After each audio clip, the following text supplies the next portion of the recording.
Hi there, Mark here again.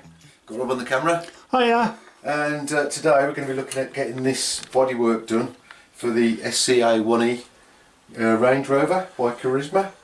And well, I'm not really looking forward to this, so I've come round to Rob's. He's not. Hopefully Rob's going to give us a hand. Do you want a quick look at this manual, Rob? Yep. Because this is it, guys. This is all the whole complete instructions for doing this body.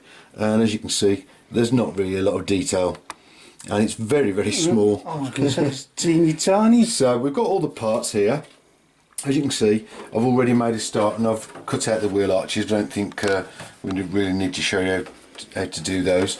So obviously I've just used my little pairs of scissors to chop those out. But I haven't yet smoothed them off.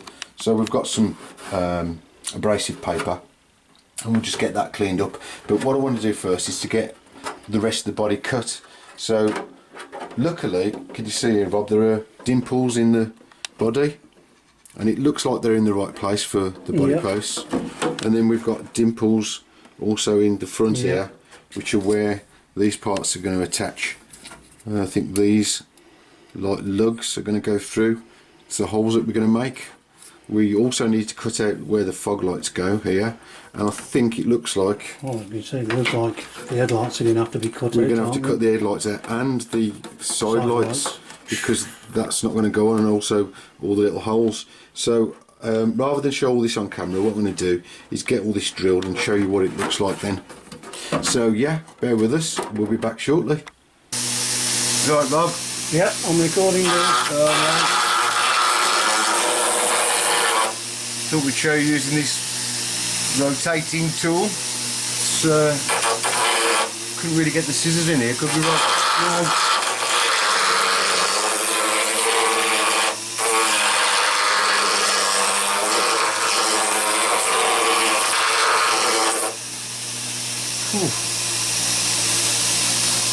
Getting there. It is.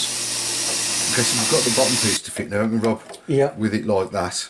A bit rough at the moment, but we can smooth it up a little bit. But having a lot of trouble. This needs to go really flush, doesn't it? I think so, dude. Yeah. Into that slot, and I think it's because these side parts aren't taken back enough. So we've got to open these. I think we're going to have to cut the side out there, do you? Might have to do, yeah. Otherwise, with the 6 holes line up for the where the screw mounts are going to be, we're getting there. So we'll just keep chopping away, guys. So there we go then, that's the test fitting. We've just about got it on, haven't we, Rob? Yep. We both had a bit of a delve at it, but just a bit. Just to show you, that's what you need to cut out at the bottom. And I did go a bit too far here, didn't I, Rob? But we're thinking we might get away with it. It's going to be really close. I just cut it back a bit too much because it just wouldn't sit back into that slot, into that recess. So let's take it out so you can see what you need to cut. And again, I left this side a little bit longer there. This one was a bit too short, so if you're doing yours, don't go like I did. That's too far. Yeah. You just need like a millimetre more, but it is a fraction, because otherwise it doesn't sit in, does it, Rob? No. Yeah, a tricky job that was, but just we got there, got there in the end. So yeah, fingers crossed on that side, but we can always gloss over that later. So we'll get it cleaned up best we can and look at putting the window masks on. Okay, so what we're doing now, guys, is put the window masks on. I've had to chop them down because I don't want to use those provided decals that come with it, because they're just a bit garish, aren't they, Rob? They are. They're a bit too thick. Yeah. The decals are really thick, and they're not going to go around all these little details. So I've chopped the window mask down, which are vinyl as well, aren't they? Which is it's weird, very strange, full of bubbles. But yeah, fingers crossed on this one. So now I'm masking off where the black's going to go, so I don't need to use those. And we've got all the holes prepared. Yeah. We have tested everything on it. It kind of fits, so you've got to do all those. A good look at that. You can pause that if you need to copy it. You've got to do the body ones if you're not using magnetic mounts, which I'm not going to bother. And you've just got the ones for the bumper in the back, haven't you, Rob? Yeah. We will need to do, I think, for the mirrors after, but we'll worry about that later. We've got enough on our plate with this now, haven't we? So yeah, wish me luck, guys, with this masking, and we'll hopefully get a blast of some blue paint on it before the day's out. So there you go, there it is. It's taped off as best as we can. Looks a bit of a mess, but fingers crossed. We had to use a bit of electrical tape, didn't we, there, Rob? Because yeah, it wouldn't bend around that curve. And it looks like we've got a bit of residue from the we may have. adhesive, but this is turning into a nightmare, and these won't stick properly into the corners. Paint time, so Yeah. I've got Give it a go. half a tin of PS16 blue. Let's put a light coat on. It's blue. Certainly is.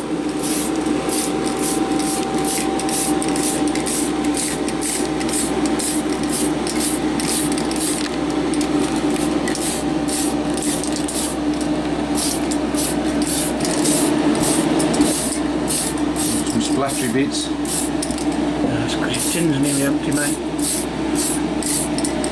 But covered.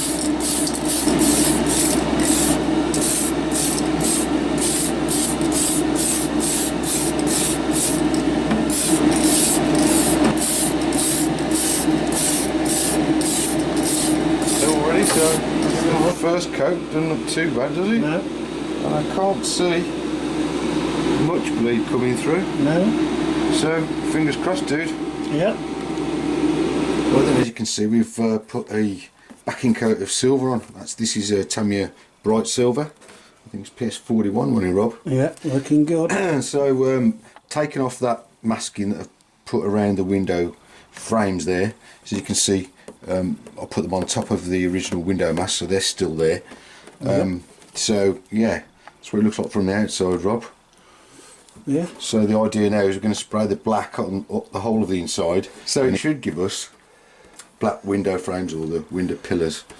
Obviously just need to leave these rear light masks on till we've done the black, and then we'll see where we are with it and get this protective film off and see if it's okay, because it looks a bit blotchy, doesn't it, Rob? It does a bit. Some of the blue, but well, we had a quick look and hopefully it won't be too bad. Yeah. Yeah, so right, be back after we put the black on then, guys. Black paint all done. That wasn't too bad, was it, Rob? No, not bad at all, sir. Yeah, we're all covered. Just had a quick try at one of those window masks and that's come off okay, so that's what it looks like so far. So we just pull one of these off. I've not long finished spraying, so the paint's still a little bit soft, but sometimes I find that helps. Don't you, Rob?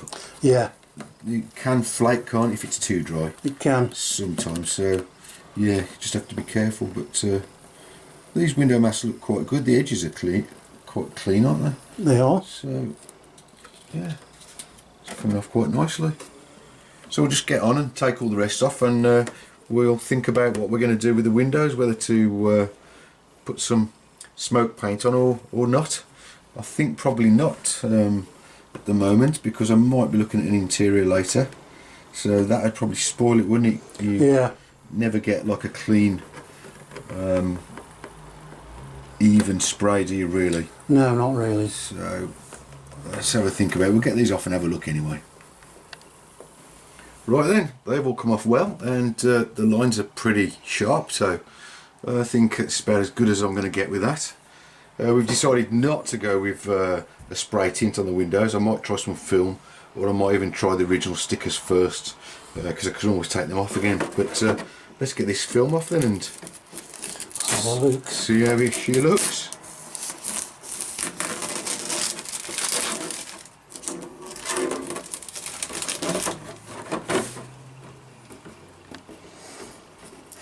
The metallic's not coming across on this little monitor, dude. Is it not? Hopefully it'll be. Hopefully it is, 'cause it looks pretty sweet to me. It does. If we can get the light on it. A bit annoyed about that bit of a damage to the body there, but that's how it came. I might be able to force that out later, but anyway, there's a bit of residue I think on the window, but otherwise these, I'm glad I did this, Rob.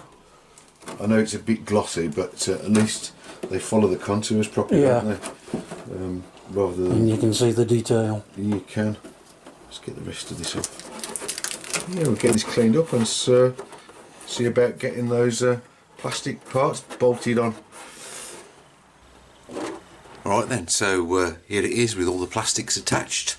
I did give these black parts all a quick blast over with a bit of matte black.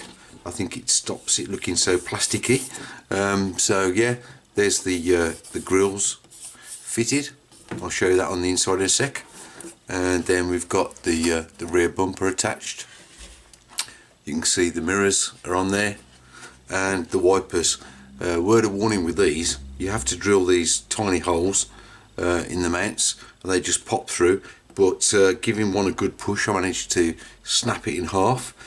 So that's been super glued together again. Be careful with those.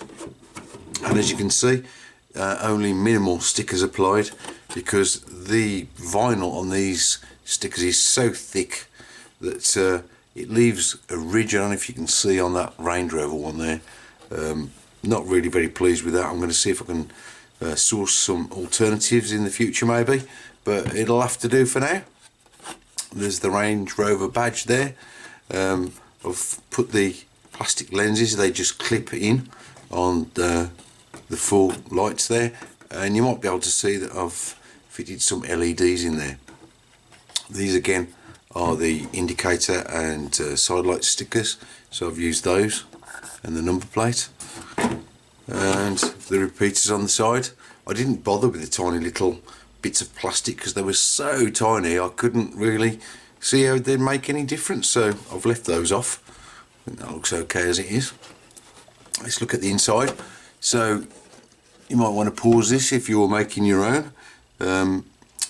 You've got these 3 clear plastic pieces with 6 screws on the top grill and the bottom one. So those 3 plastics there, and they are marked left, right, and there's little arrows on them showing which way around they go. They only go one way, so be careful with those. And you can see that the light buckets there do stick backwards or protrude through those holes that we cut before, but it's quite simple really to screw those on. As you can see, I've wired in some LEDs. I didn't bother with the side lights and the indicators, just the main headlights and I think they're fog lights or spotlights on the bottom. So that's that done. There's the interior mirror, which you stick on with some double-sided tape. The mirrors are held on by another kind of clear plastic plate which I've painted over.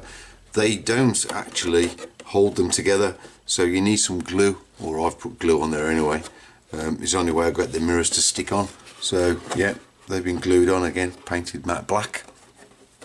And at the back, it's simply a case of these 3 plastic pieces and the 3 screws to hold on the rear bumper.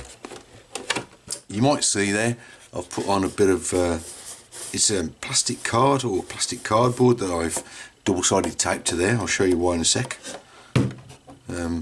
Here's my flying lead that's going to go into the receiver to power the LEDs. And yeah, rear light stickers I put over the bits that were clear there, and again that rather thick sticker on the back there for Range Rover, the number plate and the Range Rover badge. So that's where all that goes. And I'll just show you what I've done, because when I put it on with the clear windows now, you could see straight through to all the gubbins and the insides of the chassis and the electrics. So what I've done is I've got a piece of, this is like plastic cardboard, it's quite readily available, it's very cheap, easy to cut. I just wanted something to block off the view through the windows. So yeah, this is quite reflective, so what I've done is I've double-sided taped a bit of material so it stops that reflection, and I've cut it so it kind of slides into the back here, if you can see, and that bit of card at the back stops it from dropping down at the back. So all I need on the front are a couple of pieces of double-sided tape. I've just cut a slot through there for the body post to go through. It fits in like that, and it's as simple as that. You can probably see there now. Stops the view through to the inside, and yeah, I'm quite pleased with it really. I'll stick it onto the chassis and you can see what it looks like. And well, we're in lockdown at the moment, so I can't really take it outside or do a run or anything at the minute, so I'll take some shots of it on the workbench so you can get a feel for what it looks like overall. But that's it really for this build. That's as far as I'm going to go at the moment. I will look at getting a proper interior and a driver at some point, but for now that'll do for me, and we'll try and get a running at some point in the future. Thanks very much for watching, I really appreciate it. Hope everyone's okay, look after yourselves, and I'll see you on the next one. Bye.